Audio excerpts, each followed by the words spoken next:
Okay, wow. The season finale to Loki Season 2 is here, and boy did it deliver. Episode 6, titled Glorious Purpose, is out now and streaming on Disney+.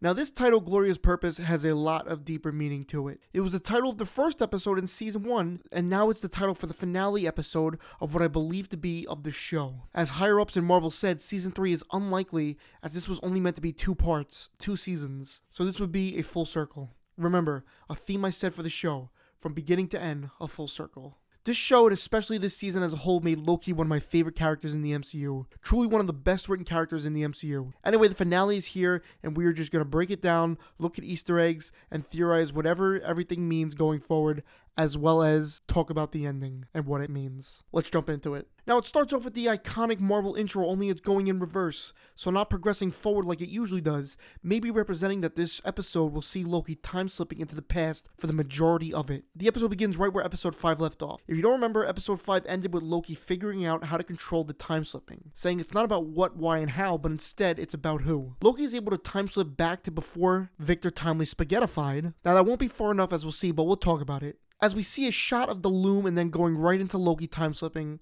Victor says it's time to be brave, and as we know what will happen, he goes into the radiation and spaghettifies again. Only this time we get a different point of view, and just hear his screams. When Loki asks OB what they did wrong, he says they need to be faster, so Loki realizes he has to time-slip further back in time until the radiation is not as bad. We get this montage with Beethoven in the background. Most notable in the montage, Loki goes back to the war room with Miss Minutes, Renslayer, Brad, and Victor. He says to Miss Minutes, I know you're hurt and I know you're angry, but we need your help with the throughput multiplier faster. And let me say, the reaction is priceless because they are all just shocked in the room. I would have loved to see how that played out, but it's obviously successful because the next part of the montage is him spaghettifying again. Also want to note that we get a cartoonish blink from Miss Minutes after he says this. We even see the word skin edged in the monitor that Mobius did a few episodes ago. He keeps trying, and there is this absolutely horrifying image that I stopped it here, where we see Victor get spaghettified and his face, you can see the skeleton of it. So if you didn't know, time and time travel works like Back to the Future, where whatever you do in the past will affect the future. This is very different from the rules Endgame sets up, so I'm unsure how and what happened. Maybe because the TVA exists outside of time?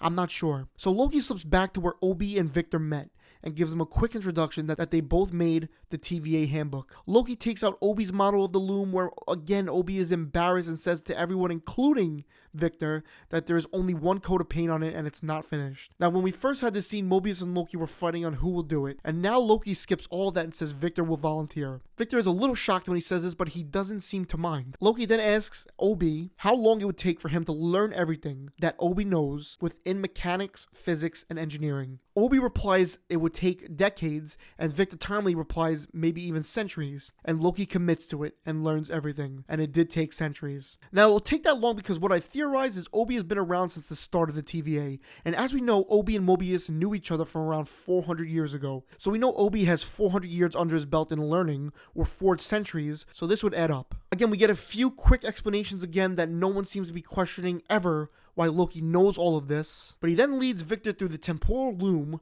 where Victor again repeats the line, time to be brave. Mobius says he better watch out, Obi, someone is, and Loki finishes the line with, coming for your job, showing just how many times Loki has been through this and how he knows what everyone is going to say at that point in time. Victor does the objective successfully, and now loading the multiplier into the machine and hitting the green button.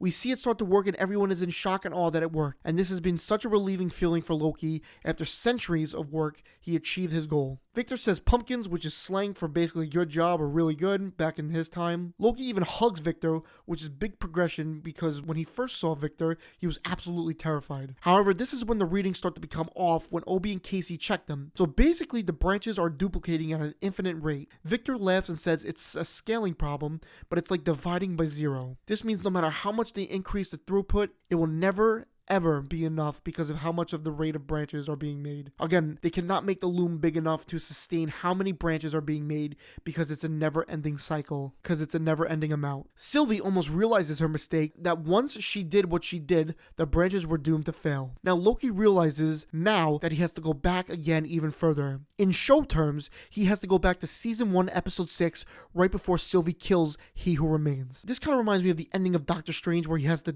bargain with Dormammu. I don't know if it's on purpose, but I did catch that. When pleading to Sylvie what will happen if she does kill him, she claims he's been seduced by a throne, which we know is what Loki always wanted. But he responds, "The last thing I want is a throne. Sylvie, stop." Now, if you watch the episode, you know he ends up on the throne, but it's interesting to note the moment in his life he doesn't long for a throne, he'll get it. It comes full circle. I'm annoying, yes, but the circular theme. She says to Loki, "The only way you will stop me is if you kill me." They go through a few fights with Sylvie winning every time. Like, is Sylvie more powerful than Loki, or is it just the fact that he can't bring himself to kill her that she will always get the upper hand and win? Every time she kills He Who Remains, he will repeat the phrase, "See you soon," just like how he did in his original death scene and how he says to Renslayer right before wiping her mind. Loki tells He Who Remains to fight back, so He Who Remains pauses time, something Loki hasn't learned yet how to do. He Who Remains mocks Loki, bringing up again another thing he said in the last season finale, that he paved the road for this. When we get the big reveal that this was all part of He Who Remains' plan, that he was never just going to let Sylvie kill him. Loki counters it that he has learned to stop time, and this isn't the first time they've had this conversation. So this is when they reveal that the temporal loom works by deleting branches that are not on the sacred timeline, and that it's not a scaling problem like Victor said. He then even makes fun of Victor's stutter. Victor timely. When He Who Remains says his variants are out there, Loki says he'll stop them, and that them being too many has never stopped him before, where He Who Remains responds, "I know, champ," almost mocking Loki even more by adding champ at the end. Like something you tell a kid after they strike out in baseball. "You'll get him next time, champ." I don't know, that's just how I took it. Victor says the outline to this equation remains the same. I know he says remains twice here, maybe to emphasize he wins by remaining, while he proceeds that Loki will lose. Loki wants to break the equation. Breaking the loom causes a brutal war, as He Who Remains claims. I'm assuming this is foreshadowing either Kang Dynasty or Secret Wars. Now I want to get a little in depth here. He Who Remains says he was all alone at the end of time when Loki had every moment of peace. He was keeping watch as Loki responds, he understands. I think at this moment, Loki was starting to accept what he has to do. That in a way he has to become He Who Remains. He has to take the throne and watch over these branches if he breaks the loom. Now we cut to season 1 in the theater room, the room Loki briefly time slipped into last episode. As we know, this scene was when Loki first arrived in the TVA and he was shown all of his events of his life play out. Avengers stopping him, his mother dying, and his eventual death at the hands of Thanos. Only this time in the scene starts with him saying he wants to claim his throne, saying it's his birthright, foreshadowing his decision later in the episode, might I add. Also on the table, there's an old cola brand can of soda on the table. This brand went out of business, so maybe Mobius just liked it better than the regular Coca-Cola cans. I'm not sure, just wanted to point that out. Season 1 Mobius reveals a story about a hunter responsible for 5,000 deaths in the Black Sea. How basically this hunter could not kill a kid because it was an 8-year-old hanging out with their brother, causing 5,000 deaths later on in life. Kind of like what Rhodey said in Endgame, to go back in time and just kill a baby Thanos. Understandably, it's hard for anyone to do that, especially to a kid. We'll learn that Mobius was the hunter that couldn't do it, and he had a partner that did do it, and that partner was Renslayer. See, it's all connected in some way. Mobius said he told the story to show Loki it's all about the big picture. That's what matters. That most purpose is more burden than glory. This even pushing Loki further in his decision that he is going to make. The hard things to do was the things that had to be done. Loki, with tears in his eyes, knows what he is going to have to do. Loki time slips and he brings Sylvie out of time, and they have a conversation about the loom. Sylvie says she will not give him her blessing to kill her. When Loki realizes that if there's hope that he can replace the thing with something better, he realizes even more what he has to do. This whole episode is just showing Loki an inevitable. What he must do to keep everything alive, to claim the throne. The reluctant king now. So when Loki realizes all of this, he goes back to before Victor dies again and does it himself. He walks out to the radiation with no suit on, and the reason for no suit is because he's a god. He could survive this. So Loki walks out on the bridge and withstands the radiation.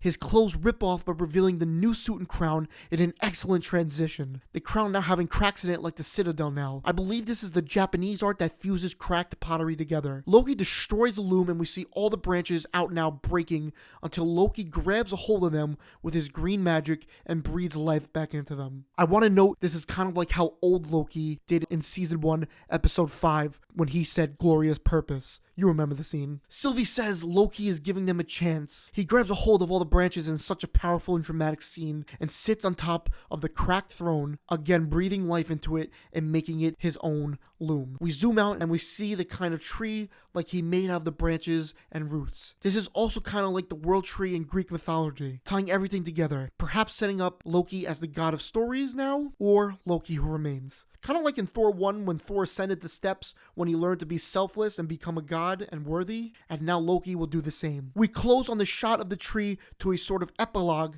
that starts with a poster of the tree. The poster reads, "Nurture our nature for a stable future." We see their minds are not wiped or anything, and the TVA's monitor now displays the tree rather than the loom. Miss Minutes is back, but a kind of reprogrammed version of her. They're trying to see if they could trust her, but no one really knows. Mobius has the reports of He Who Remains saying there was a problem on Earth 616, but they handled it. This being a reference to Ant-Man and the Wasp, Quantumania, with Kang the Conqueror. So I'm not sure on the timeline, but it seems that movie was happening parallel or right before the Loki series, or Loki Season 2. There's a file on Mobius's desk that has a post-it that reads, "Your file as requested," and the title of the file is TVA Variant Case File. They say they are going to take down the mural of the 3 timekeepers, and Mobius tells B-15 he is leaving. Now, he doesn't know where he's going, but we did see Loki give him a purpose in the TVA, and he was originally against knowing about what they were protecting until now. Now he wants to know what he's been protecting all this time,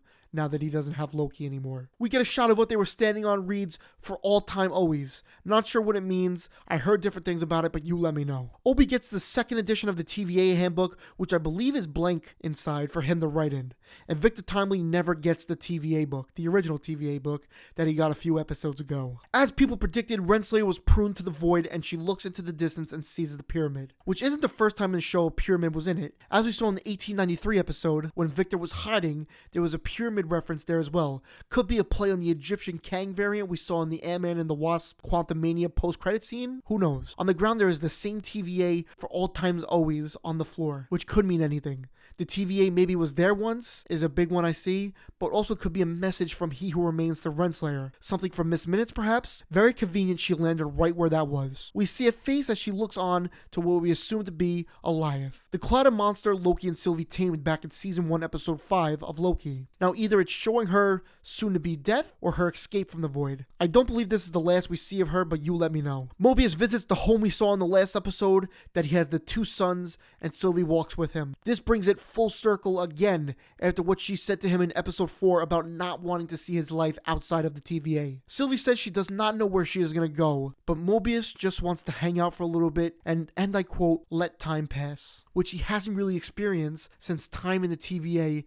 doesn't exist. We see all the branches in Loki's green color. Loki holds the branches together and sort of half smiles knowing he gave up everything, but was for the betterment of everything. Now before the credits roll, we finally get the Loki intro card that usually plays at the beginning of every episode. I think because this is only the start to his story. And now there is no season 3, this is definitely not the last we see of Loki and friends. Kang Dynasty, Deadpool 3, Secret Wars, the possibilities for Loki are now endless. Now there is no after credit scene, but let's talk about the ending. Loki is now what I believe to be Loki Who Remains. He's selfless now with his sacrifice. He can no longer see his friends or live his life because, like He Who Remains said, he'll be up there, outside of time, all alone. He has taken on the role of He Who Remains. Instead of watching a sacred timeline, he will watch over infinite amounts of timelines. He will guide them to make sure they don't collide and make sure everything is okay. What does this mean going forward? Loki will most likely be shelved for a little bit. There was rumors Mobius will be in Deadpool, but that's all I know right now. Deadpool takes place right after this, so perhaps there'll be a mention of Loki in this. I think eventually Loki will be able to leave this and fight the Kang variants alongside the TVA